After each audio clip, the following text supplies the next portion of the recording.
எங்கன்னு உனக்கு படிக்க தெரிஞ்சுச்சா என்ன? என்ன நக்கலா? இல்ல, உனக்கு தமிழ் படிக்க வராதுன்னு நினைச்சேன். அதெல்லாம் நல்லா கத்துக்கிட்டேன்.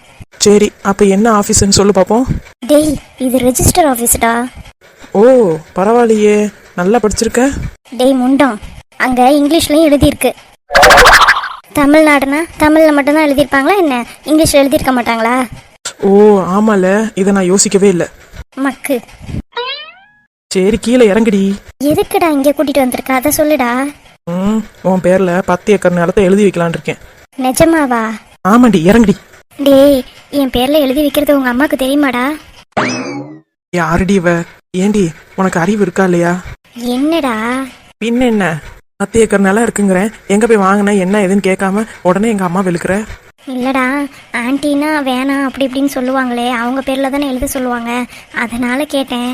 சோ, இன்னுமா உனக்கு புரியல? சத்தியமா புரியலடா. எதுக்குடா என்னை இங்க கடத்திட்டு வந்திருக்க? ஆமா, இவங்களை கடத்திட்டு வந்துட்டு அப்படியே கொலை பண்ண போறோம். மக்கு மக்கு. இப்ப எதுக்குடா என்னை திட்டுற? பின்ன திட்டாம ரெஜிஸ்டர் ஆபீஸுக்கு எதுக்கு வருவாங்க? ரெஜிஸ்டர் பண்றதுக்கு. அதுக்கு தான் வந்திருக்கேன். டேய், கடுப்பேத்தாதடா. என்னடா ரெஜிஸ்டர் பண்ண போற? உன்னையே தான் ரெஜிஸ்டர் பண்ண போறேன். என்னையே ரெஜிஸ்டர் பண்ண போறியா? என்னன்னு? என்னோட ஒய்ஃப்னு. டேய், என்னடா? இப்ப புரியுதா நான் எதுக்கு உன்னை கூட்டிட்டு வந்தேன்னு? அதெல்லாம் சரிதான், எதுக்கு இந்த விபரீத முடிவு? ஏன், நான் என்ன உன்னை விட்டு ஓடிடுவேன்னா என்ன? ஆமாப்பா, நீ எங்கேயாவது போவ, அப்புறம் மலை உச்சில இருந்து உழுவ, அப்புறம் உன்னை காணான்னு தேடணும். தேவையா? அதுக்கு தான் நீ நல்லபடியா இருக்கும்போதே ரெஜிஸ்டர் மேரேஜ் பண்ணிக்கலான்னு சொல்லிட்டு வந்திருக்கேன். டேய், வீட்டுக்கு தெரியுமாடா? ஆமா, வீட்டில் சொன்னா அப்படியே விட்டுருவாங்க. வீட்டுக்கு தெரியாம தான் வந்திருக்கோம். என்னடா ராஜா, நீ தெரிஞ்சா பிரச்சனையா போகுதுடா. இங்க பாரு ஜீவா, அவங்க நம்மளுக்கு கல்யாணம் பண்ணி வைக்கிற மாதிரி எனக்கு தெரியவே இல்லை. அவங்க எப்போ பண்றாங்களோ பண்ணிட்டு போட்டோம். நம்ம பாட்டுக்கு நம்மளுக்கு பிடிச்ச மாதிரி ரெஜிஸ்டர் மேரேஜ் பண்ணிக்கலாம். இன்னைக்கு நாளும் நல்லா இருக்கு, அதனாலதான் கூட்டிட்டு வந்தேன். என்னடா நீ திடீர்னு இப்படி சொல்ற? எனக்கு கையும் ஓடல காலும் ஓடல. எல்லாம் நல்லா தான் இருக்கு, வா நம்ம போய் ரெஜிஸ்டர் மேரேஜ் பண்ணிக்கலாம். என்னடா நீ, வா நம்ம போய் பிஸ்கட் வாங்கிட்டு வரலாம் அப்படின்ற மாதிரிலாம் கூப்பிடுற? இப்பெல்லாம் எல்லாம் அப்படிதான் ஆயிடுச்சு. எல்லா ப்ரூஃபும் கொடுத்தாச்சு. நீயும் நானும் இன்னுமே தாலி கட்டிக்கிறது தான் வேலை. சரி, தாலியை கட்டிக்கிட்டு அதுக்கப்புறம் என்ன பண்றது? அதுக்கப்புறம் என்ன பண்றது உங்களுக்கு தெரியாது. டேய், சிறுப்படி வாங்கிடுவடா. அதெல்லாம் அப்புறமா வச்சுக்குவோம். சரி, நம்ம போய் கல்யாணம் பண்ணுவோமா? டேய், எனக்கு என்னமோ தப்பு பண்ற மாதிரியே தோணுதுடா. ஆமா, நானும் நீயும் வேற விளையாட்டு விளையாண்டுக்கிட்டு இருக்கோம் தப்பு பண்றதுக்கு. நீ வேற ஏன்டா கடுப்பு கலப்பிக்கிட்டு இருக்க? உனக்கு ஏன் இந்த அவசரம்? அதுதான் எனக்கு ஒண்ணுமே புரியல. இங்க பாரு ஜீவா, எனக்கு உன் மேல நம்பிக்கை இருக்கு, உனக்கு என் மேல நம்பிக்கை இருக்கா? டேய், உன்னை விட்டா யாரா இருக்கா எனக்கு? அப்புறம் ஏன் ரெஜிஸ்டர் மேரேஜ் பண்ணிக்கிறதுக்கு இவ்வளவு தயங்குற? இங்க பாரு ராஜா, உன்னை மாதிரிலாம் எனக்கு விளையாட்டு புத்தியா நான் இருக்க முடியாது. ஏய், நான் விளையாட்டெல்லாம் இல்லடி. மேபி நான் சிரிச்சுக்கிட்டே பேசுறதுனால உனக்கு அப்படி தெரியுதோ என்னமோ. நான் வேணா முறைச்சுக்கிட்டு பேசட்டுமா? இதோ இப்படி. டேய், விளையாடாதடா, அடிச்சிட போறேன். இப்ப என்ன தாண்டி உனக்கு பிரச்சனை? அதை தான் நானும் கேட்குறேன், உனக்கு என்ன பிரச்சனை இப்ப? ஆன்ட்டி, பெரிய ஆன்ட்டி எல்லாரும் முதற்கொண்டு நம்ம 2 பேத்துக்கு கல்யாணம் பண்ணி வைக்கலான்னு முடிவு பண்ணியிருக்காங்க. இப்போ எதுக்கு யாருமே இல்லாதவ மாதிரி போய் ரெஜிஸ்டர் ஆஃபீஸ் பண்ண போற? இங்க பாரு ஜீவா, நிலைமை எப்ப வேணாலும் கைமாறும். அப்போதைக்கு நம்ம பிரியிற ஸ்டேஜ் எல்லாம் வந்தாலும் வரலாம். ஏன் நம்மளுக்கே நடந்திருக்குல்ல, ஏன் உன் விஷயத்தை எடுத்துக்கோ. கரெக்டா நம்ம கல்யாணம் நடக்கும்போது 1 வாரத்துக்கு முன்னாடி நீ மலை உச்சியில இருந்து விழுந்துட்ட. திரும்பி என்னாலலாம் அந்த மாதிரி அதிர்ச்சியெல்லாம் தாங்க முடியாது. எனக்கு நீ வேணும், நீ மட்டும்தான் வாழ்க்கைன்னு நினைச்சு வாழ்ந்துட்டு இருக்கேன். நடுப்பற யாராவது பூந்திக்கு எடுத்து அதை சொன்னாங்க இதை சொன்னாங்க, நீயே என்னை வேணான்னு ஒதுக்கிட்டீன்னா அதனாலதான் சூட்டோட சூடா ரெஜிஸ்டர் மேரேஜ் பண்ணலான்னு முடிவெடுத்து எல்லா ப்ரூஃபையும் கொடுத்துட்டேன். இப்ப பேசாம வந்து மாலையை மாத்திட்டு கையெழுத்து போட்டா போதும். சட்டப்படி நீ என்னோட ஒய்ஃப். என்னடா பேசிக்கிட்டு இருக்க நீ? நான் ஏன்டா உன்னைய விட்டுட்டு போறேன்? இங்க பாரு ஜீவா, அதெல்லாம் பேசுறதுக்கு நேரம் இல்ல. பேசாம வா, நான் சொல்றத கேளு. என் மேல நம்பிக்கை இருக்குல்ல? இருக்குடா. அப்புறம் என்னடி, எத்தனை வாட்டி கூப்பிட வர கெஞ்ச விடுற? நீ பண்றதெல்லாம் பார்த்தா என்னை என்னமோ பிடிக்காத மாதிரில நீ பண்ணிக்கிட்டு இருக்க. இப்ப என்ன உனக்கு? உன்னைய நான் மேரேஜ் பண்ணிக்கணும் அவ்வளவுதானே? ஆமா. சரி, வா படிப்போம். இது பாயிண்ட். இழிச்சது போதும், க்ளோஸ்அப்புக்கு பல்லு விளக்குற மாதிரி காமிச்சிக்கிட்டு இருக்காத. அப்ப இது ஓகேவா? எப்பா சாமி, இதுக்கு அதுவே பரவாயில்ல. கலாச்சதெல்லாம் போதும், டைம் போயிட்டே இருக்கு, வா போலாம். சரி, வா போலாம்.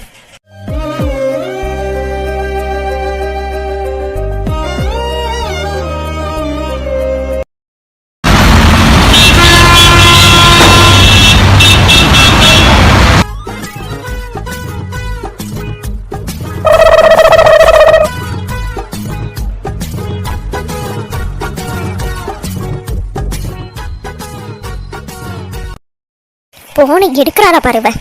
ஹலோ சொல்லு சின்னம்மா, எங்கடி வந்துகிட்டு இருக்க? நான் எங்க வருது? அடியே வீட்டுக்கு வரேன்னு சொன்னீல.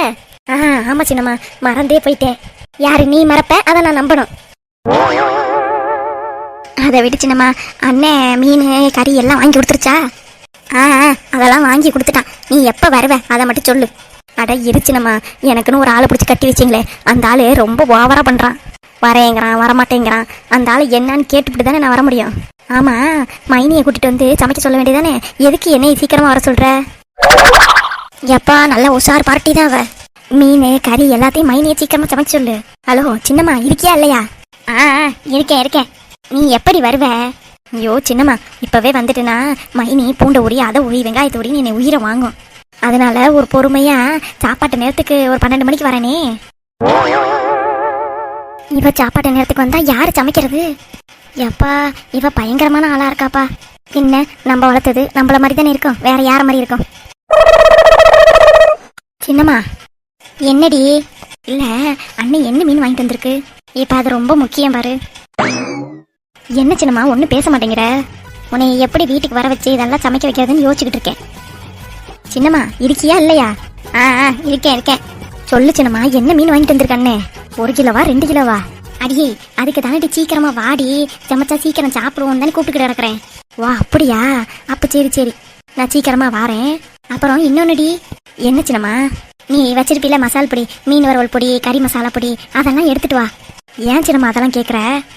அது வேற எதுக்கு? குழம்புல போடுறதுக்கு தான். சின்னம்மா அதெல்லாம் நான் காசு கொடுத்து வாங்கியிருக்கேன். அங்கே எடுத்துட்டு வந்துதான் எனக்கு யார் வாங்கி கொடுக்குறது?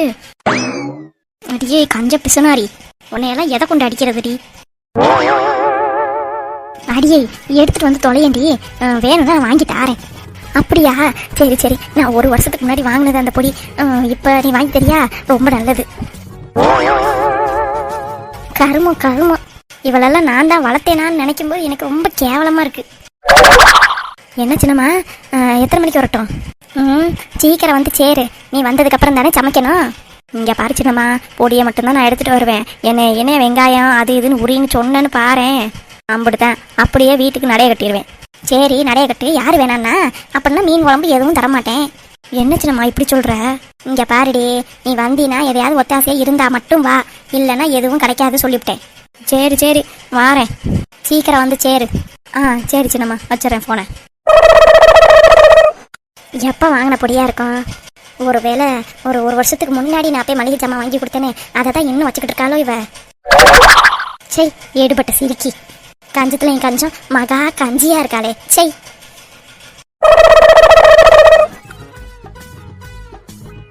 என்னையவா சமைக்க சொன்னீங்க? இப்போ வச்சார்ல கடவுள் ஆப்பு, இந்த நல்ல விஷயத்த கண்டிப்பா அந்த சங்கீதாக்காவுக்கு சொல்லியே ஆகணும். ஹலோ அக்கா. ராஜு, இன்னைக்கு புரட்டாசி மாசண்டி. ஏக்கா நீ சொல்றதுக்கு முன்னாடியே எனக்கு தெரிஞ்சு போச்சு. கடவுள் எப்படியெல்லாம் உனக்கு உதவி செய்யறாரு பாத்தியா? ஆமா, புரட்டாசி மாசம் தான் நீ தான் கறியவே தொட மாட்டியே, எப்படி சமைப்ப? அதான் உங்களுக்கு தெரியாதா என்ன, நான் சமைக்க மாட்டேன்னா சண்டையெல்லாம் போட்டுட்டேல்ல. அப்படியா? அந்த கிளவி விட்டுருக்க மாட்டாளே. அட நீங்க வேற, அது பண்ண கூத்து இருக்கே, அது பெருங்கூத்துக்கா. அப்படி என்னடி அவ பண்ணா? நான் கீதாவை லீவ் போட சொன்னேன். அதுக்கு அந்த கிளவி சொன்னிச்சு, ஒரு நாள் சம்பளம் போயிடும், ஒரு நாள் வேலை போயிடும், அவ சின்ன பிள்ளை, அவளை எதுக்கு வேலை வாங்குற, ஆச்சா போச்சான்னு அப்படி கத்திச்சுக்கா. ஈடுபட்ட சிரிக்கி. கேளுங்க என்ன. அப்புறம் என்னாச்சு? அதுக்கப்புறம் என் மக தான் சொன்னா, புரட்டாசி மாசம் நான் சாப்பிட மாட்டேன்னு. நல்ல வேலை அவளாவது வந்து சொல்லி என்னை காப்பாத்தி விட்டா. அதுக்கப்புறம் என்னாச்சு? அதான்க்கா, புரட்டாசி மாசம் நான் சமைக்க மாட்டேன்னு சொல்லவும் என் வீட்டுக்காருக்கு தான் தெரியுமே, நான் தான் அவர்கிட்ட சண்டை போட்டிருக்கேன்ல. ஆமா, அதனால அவர் வந்து எங்க மாமியார் கழுதையை சமைக்க சொல்லிட்டாரு. அடி தூள். ஏக்கா இதுக்கப்புறம் தான் பெரிய ட்விஸ்டே இருக்கு பாத்துக்கோ. அப்படி என்னடி ட்விஸ்ட்? ஏக்கா நான் என் பொண்ணை லீவ் போட சொன்னதுக்கு காசு பேரு அது பேரும் பேசிச்சுல்ல அந்த கிளவி. ஆனா இப்ப அவ வேலை செய்யறானோடனே உடனே பேத்திக்காரியா லீவ் போடுறேன்னு சொன்னா. அடியாத்தி விடுவேனா நானு? உடனே நான் திருப்பி ரிவிட் அடிச்சிட்டேன்ல. ஏய் சூப்பர்டி, பெரிய காட்சியெல்லாம் இருந்திருக்கும். ஆமாக்கா, செம்ம ஜாலியா இருந்துச்சு. நீ வேறக்கா இங்க வந்து பாத்திருந்த பெரிய சோக்கா இருந்திருக்கும். அப்படியாடி? சே நான் விட்டுட்டேனே. பரவாயில்ல வீடுக்கா, நீ பார்த்துருக்கணுமே என் மாமியார் கழுத மூஞ்சி போற போக்க. அப்படியே எனக்கு குழு குழு குழு குழுன்னு இருந்துச்சு. கடவுள் இருக்காரு ராஜு, பாரு புரட்டாசி மாசம் வழியமா உனக்கு உதவி செய்யறாரு பாரு. ஆமாக்காங்கிறேன். ஆமா ஓ சம்மந்திக்காரி வராளா இல்லையா? எக்கோ அவளுக்கு ஆப்பு வச்சாச்சுல. என்னடி ஆப்பு? என் மாப்பிள்ள இருக்காருல, அதான் என் வீட்டுக்காரு. ஆமா அவருக்கு என்ன? அவர் வந்து சொல்லிட்டாரு, கஸ்தூரி வந்தா நாட்டுக்கோழி குழம்பு, கறி குழம்பு எல்லாம் வைக்கிட்டோம், நீ மீன் குழம்பு வச்சினமா அப்படின்னு சொல்லிட்டாரு. அடியாத்தி சொன்னோன்னே என் மாமியார் மூஞ்சி பார்க்கணுமே, அப்படியே சுருங்கி சின்னதாக போயிடுச்சு. சண்டாளி, எத்தனை பேரை வேலை வாங்கி என்னென்ன பண்ணியிருப்பா, இப்போ வச்சார்ல ஆப்பு. அததான்க்கா, சே இன்னைக்கெல்லாம் இப்படிலாம் நடக்கும்னு நான் நினைச்சு கூட பார்க்கல. ஏக்கா யாரோ வர சவுண்டு கேட்குது, நான் அப்புறமா என்ன ஏதுன்னு சொல்லி உனக்கு அப்டேட் பண்ணுறேன். அப்டேட்டா? அப்டேட்டுனா என்ன நடக்குதுங்கிறத விலாவரியா சொல்லிக்கிட்டே இருக்கேன்னு அர்த்தம். அப்படியா? சரி சரி, நான் வச்சிடறேன். சரிக்கா.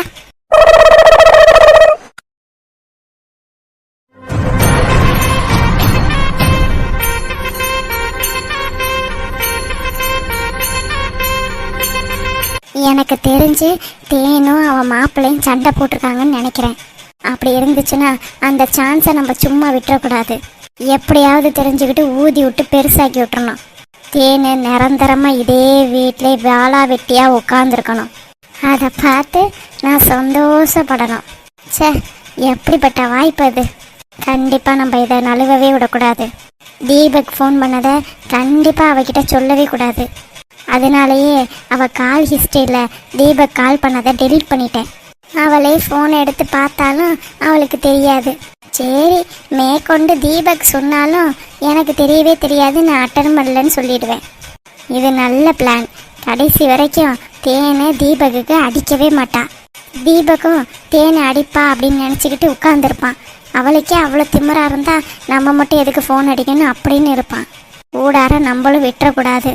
தீபக் கிட்ட வேற நம்பர்லேருந்து பேசி எப்படியாவது 2 பேரையும் பிரித்து விட்டுறணும். அந்த மாதிரி மட்டும் நடந்துச்சுன்னா ரொம்ப சந்தோஷமா இருக்கும். வீட்டில் போய் என்ன நடக்குது ஏது நடக்குதுன்னு பார்ப்போம். அப்போதான் ஏதாவது இன்ஃபர்மேஷன் கலெக்ட் பண்ண முடியும்.